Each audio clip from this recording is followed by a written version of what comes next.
اعوذ باللہ من الشیطان الرجیم بسم اللہ الرحمن الرحیم وَهَلْ أَتَاكَ حَدِيثُ مُوسَىٰ إِذْ رَأَىٰ نَارًا فَقَالَ لِأَهْلِهِ امْكُثُوا إِنِّي آنَسْتُ نَارًا لَعَلِّي آتِيكُم مِّنْهَا بِقَبَسٍ أَوْ أَجِدُ عَلَى النَّارِ هُدًى۔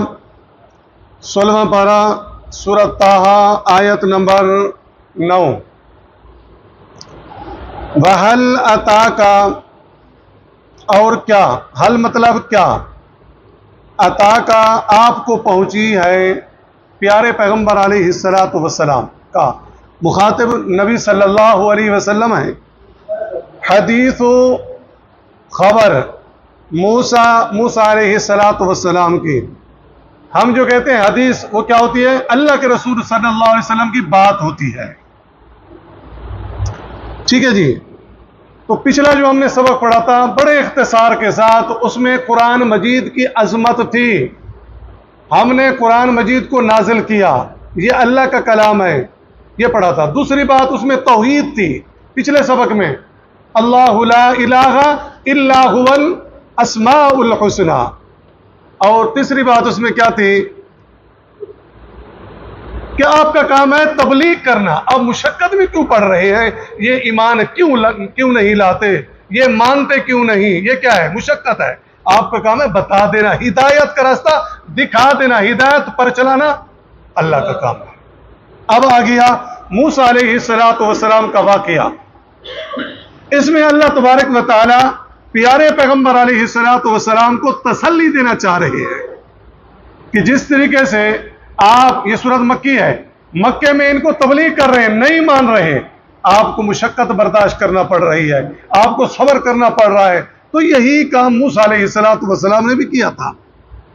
ایک بات، آپ توحید کی دعوت دے رہے ہیں تو توحید کی دعوت موسیٰ نے بھی دی تھی، ٹھیک ہے جی۔ آگے آئے گا سارا ذکر۔ تو کیا آپ کو پہنچی ہے خبر موسیٰ علیہ السلام کی؟ موسیٰ علیہ السلام کے واقعے کی خبر پہنچی ہے؟ وہ کیا تھا جی؟ اذ رآ، جب دیکھا اس نے، موسیٰ علیہ السلام نے، نارن، آگ کو۔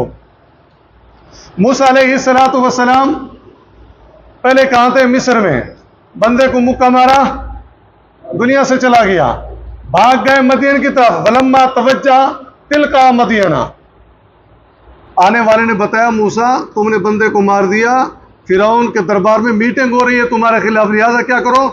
بھاگو، مدین کی طرف بھاگ گئے۔ وہ سارا واقعہ ہے، کنویں سے پانی نکال کے بکریوں کو پلایا، پھر شعیب علیہ السلام کی بیٹیاں تھیں جو کھڑی تھیں، تم کیوں نہیں پلا رہی؟ انہوں نے کہا ہم کمزور ذات ہیں، یہ سارے چرواہ پلا کر چلے جائیں گے پھر ہم پلائیں گے۔ اچھا، کوئی آپ کا والد ہے؟ انہوں نے کہا ہمارا والد ابونا شیخ کبیر، بوڑھا ہے، وہ نہیں چلا سکتا، بھائی اللہ نے دیا نہیں ہے، لہذا یہ محنت ہم خود کرتی ہیں۔ تو موسیٰ علیہ السلام آئے، جلدی جلدی سے ڈول کھینچا، بکریوں کو پانی پلایا، اور وہ بیٹیاں جلدی چلی گئیں گھر۔ شعیب علیہ السلام نے پوچھا آج جلدی آنا کیسے ہوا؟ ابا، ایک نوجوان ملا تھا، بڑا طاقتور بھی تھا، امین بھی تھا۔ امین کا مطلب کیا ہے؟ اس نے ہماری طرف دیکھا نہیں ہے۔ تو ابا جان، ہمارا ارادہ یہ ہے وہ اس کو مزدور رکھ لیں۔ شعیب علیہ السلام مدین کی طرف نبی تھے، اس کو مزدور رکھ لیں۔ انہوں نے کہا بیٹا بلا کے آؤ۔ یہ سارا واقعہ سورۃ قصص 20ویں پارے میں ہے۔ بلا کر لائے تو شعیب علیہ السلام نے فرمایا 2 بیٹیوں میں سے ایک کا نکاح کرتا ہوں، شرط یہ ہے کہ 8 سال آپ کو کیا کرنی پڑے گی؟ بکریاں چرانی پڑے گی۔ اگر آپ 10 سال پورے کریں گے آپ کی خوشی ہے، شرط نہیں ہے۔ بہرحال 10 سال پورے کیے، شادی ہو گئی، نکاح ہو گئی، اب بیوی ساتھ ہے۔ اب اللہ نے فرمایا جانا ہے وہاں مصر، فرعون کے پاس، جس کے لیے تیار کیا تھا۔ اب یہ راستے کا سفر ہے، وہاں سے مدین سے آ رہے ہیں، راستے کا سفر ہے، رات ہو گئی، بیوی ساتھ ہے۔ بعض مفسرین کہتے ہیں کہ بیوی حاملہ تھی، مفسرین کی راہ ہے۔ بارہ رات کا وقت ہے تو موسیٰ علیہ السلام نے رات کے وقت کیا دیکھا؟ آگ جل رہی ہے، آگ، رات کا وقت، اور دوسری بات سردی کا موسم۔ تو موسیٰ علیہ السلام نے جب آگ کو دیکھا، فقالا، نیچے دیکھیں، تو فرمایا، لِأَهْلِهِ، اپنے گھر والوں سے، رات کا وقت ہے، آگ جل رہی ہے، اور اپنے گھر والوں کو کہا تم رکے رہو، امکسو، تم ٹھہرو، انی، بے شک میں، آنستو، میں نے دیکھی ہے، نارن، آگ، لعلی، شاید کہ میں، آتیکم، تمہارے پاس لاؤں، منہا، اس سے، بقبسن، ایک چنگاری، چنگاری سے مطلب چنگاری ہوگی اس سے ہم آگ جلا لیں گے، جس طرح تیلی ہوتی ہے، او اجدو، یا میں پاؤں، علی الناری، آگ کے پاس، ہدن، راستے کا پتہ، اندھیری رات تھی، راستہ ہو سکتا ہے نظر نہ آ رہا ہو، تو لہذا آگ جل رہی ہے، وہاں جاتا ہوں، ایک چنگاری لے کر آتا ہوں، اسے ہم آگ جلائیں گے، سردی ہے، اور دوسری بات ہے وہاں آگ جل رہی ہے، کوئی بندہ ہوگا اس سے راستہ پوچھ لیں گے۔ 20ویں پارے میں ہے کہ ہم آگ لے کر آئیں گے، اس سے ہاتھ سیکیں گے، لعلکم تصطلون، ٹھیک ہے جی۔ فلما اتاہا، پس جب موسیٰ علیہ السلام آئے، آگ کے پاس آئے، نو دیا، تو آواز آئی، یا موسیٰ، اے موسیٰ، آگ کے پاس آواز آئی، اے موسیٰ۔ 20ویں پارے میں ہے کہ من الشجراتی، یا تو صرف آگ، 20واں پارہ آیت نمبر 39-40، اس میں تھوڑا تفسیر کے ساتھ ہے، درخت کے پاس آواز آئی، وہاں ایک درخت تھا، اس میں سے آواز آئی، پھر پہاڑ کی دائیں جانب آواز آئی، من شاطئ الوادی الایمن فی البقعۃ المبارکۃ من الشجرۃ یا موسیٰ، ٹھیک ہے۔ اب آواز آئی، انی، بے شک میں، انا ربک، تمہارا رب ہوں۔ یہ آگ نہیں تھی، بلکہ کیا تھی؟ یہ آگ نہیں تھی، اللہ کی نور کی تجلی تھی۔ جب موسیٰ علیہ السلام پاس آئے، انی انا ربک، بے شک میں تمہارا رب ہوں، فخلا، پس اتار، نہ علیک، اپنی جوتیاں، اپنی جوتیاں اتار، بطور احترام کے، بطور ادب کے، اپنی جوتیاں اتار دو، انکا، بے شک تم، بالوادی المقدس طوی، بالوادی المقدسی، میدان پاک میں ہو، واد کہتے ہیں میدان کو، المقدس پاک، طوی وادی میں۔ وہ آواز کیا آئی؟ وَأَنَا اخْتَرْتُكَ، میں نے تمہیں پسند کیا ہے، موسیٰ، میں نے تجھے پسند کر لیا، یعنی نبوت کے لیے چن لیا ہے۔ فَاسْتَمِعْ، پس توجہ سے سن، لِمَا یوحیٰ، جو کچھ وحی کی جاتی ہے، جو کچھ آپ کو بتایا جاتا ہے۔ وحی کی 3 اقسام ہیں، مَا كَانَ لِبَشَرٍ أَن يُكَلِّمَهُ اللَّهُ إِلَّا وَحْيًا، اللہ وحی کرتا ہے، کوئی بات دل میں ڈال دیتا ہے جسے الہام کہتے ہیں، یہ بھی وحی ہے۔ او من وراء حجاب، اللہ تبارک و تعالیٰ پردے کے پیچھے بھی بات کرتا ہے۔ اور تیسری، او رسولاً، فرشتہ جبرائیل امین بھیج کر، فیوحی باذنہ ما یشاء، بس وہ وحی کرتا ہے جس پر چاہتا ہے، ٹھیک ہے۔ تو درخت میں سے آواز آئی، موسیٰ، میں کون ہوں؟ اللہ ہوں، اپنے جوتے اتار دیجئے، اور میں نے تجھے پسند کر لیا، چن لیا ہے اپنے لیے۔ مقصد کیا ہے جی؟ نبوت کے لیے۔ اب جو وحی کی جا رہی ہے اس کو توجہ سے سننا ہے آپ نے۔ اننی، بے شک میں، انا اللہ، تیرا رب ہوں،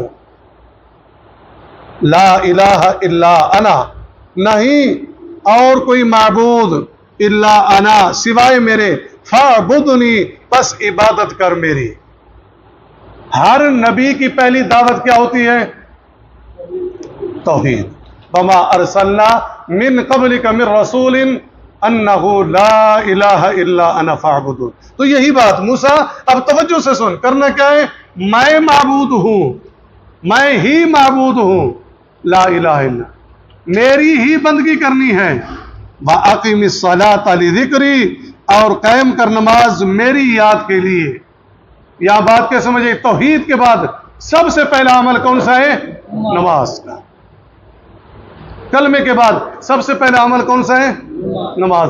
بنی الاسلام علی خمس، شہادت ان لا الہ الا اللہ وان محمد رسول اللہ واقام الصلاۃ۔ اسلام کی بنیاد 5 چیزوں پر قائم ہے۔ سب سے پہلی چیز کلمہ طیبہ، دوسری چیز نماز۔ ان الساعۃ، بے شک قیامت، آتیۃ، آنے والی ہے، اکاد اخفیہ، میں چاہتا ہوں، اللہ فرما رہے ہیں کہ میں چاہتا ہوں اسے چھپا کر رکھوں، لتجزا، تاکہ بدلہ دیا جائے، کل نفس، ہر شخص کو، بما تسعی، اس کا جو وہ کوشش کرے گا۔ میں نے قیامت کا دن مقرر کیا ہے اور وہ دن مخفی رکھا ہے، کسی کو نہیں پتا۔ اللہ کے رسول صلی اللہ علیہ وسلم سے پوچھا گیا متی الساعۃ، قیامت کب آئے گی؟ آپ نے فرمایا نہیں، مجھے نہیں علم۔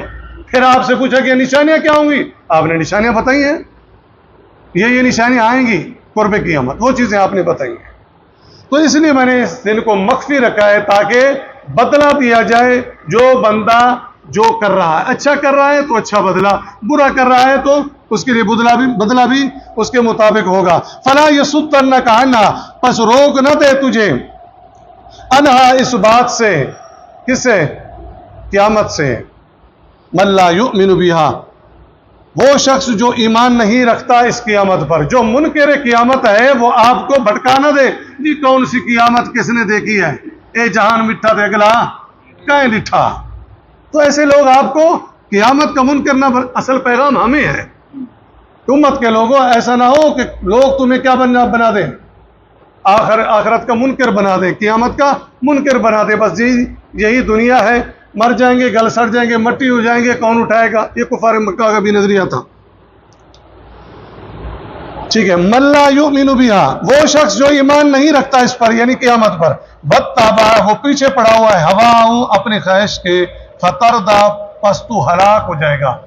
جی دنیا یہ ہے، بس دنیا کماؤ، دنیا میں موج میلے ہیں، دنیا میں ہی رونق چہل پہلے، یہ کیا ہے؟ ساری خواہشات ہے جس کے پیچھے انسان لگا ہوا ہے، یہ بھی ہو جائے، یہ بھی ہو جائے، یہ بھی بن جائے، اتنا مجھے عزت ہو، اتنی شہرت ہو، یہ ساری کیا ہے؟ خواہشات ہیں۔ تو جب تم آخرت کے منکر ہو جاؤ گے، خواہشات کے پیچھے پڑ جاؤ گے، فتردہ، پھر کیا ہو جاؤ گے؟ ہلاک ہو جاؤ گے۔ دنیا میں بھی بربادی، ہلاکت ہے، اور آخرت میں بھی کیا ہوگی؟ ہلاکت ہوگی۔ پھر سبحانک اللہم و بحمدک، نشہد ان لا الہ الا انت، نستغفرک و نتوب الیک۔